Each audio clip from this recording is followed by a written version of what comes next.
আমি খুবই সিয়ামের ভক্ত, এই জন্য আমার হাজবেন্ড সিয়ামকে জেলাস করে। সিয়ামকে আমি যখন ও টিভিতে নাটক করতো, সিরিয়াল করতো, তখন থেকে পছন্দ। ছোটবেলা থেকে আর কি পছন্দ করে। ও অবশ্য অর্ধেক দেখে বের হয়ে আসবে, আমি বললাম বস, কারণ আমার সিয়ামকে খুব পছন্দ। আমার কাছে মনে হলো পুরো অ্যানিমেলের কাপড়।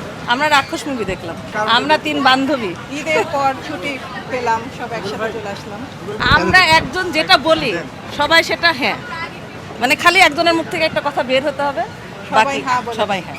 আমি খুবই সিয়ামের ভক্ত, এই জন্য আমার হাজবেন্ড সিয়ামকে জেলাস করে। ও যদি একটা কথা বলে আমি মানবো, ও যদি বলে আমরা 3 বান্ধবী, মানে মানে আমাদের সবার মতামত এক মেলে আর কি।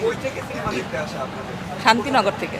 ও অবশ্য অর্ধেক দেখে বের হয়ে আসবে, আমি বললাম বস, কারণ আমার সিয়ামকে খুব পছন্দ। আমার কাছে মনে হলো পুরো অ্যানিমেলের কাপড়। সিয়ামকে আমি যখন ও টিভিতে নাটক করতো, সিরিয়াল করতো, তখন থেকে পছন্দ। ছোটবেলা থেকে আর কি পছন্দ করে। আমি যদি বলি যে সিয়ামকে আমার পছন্দ, আমার হাজবেন্ড একটু জেলাস ফিল করে আর কি।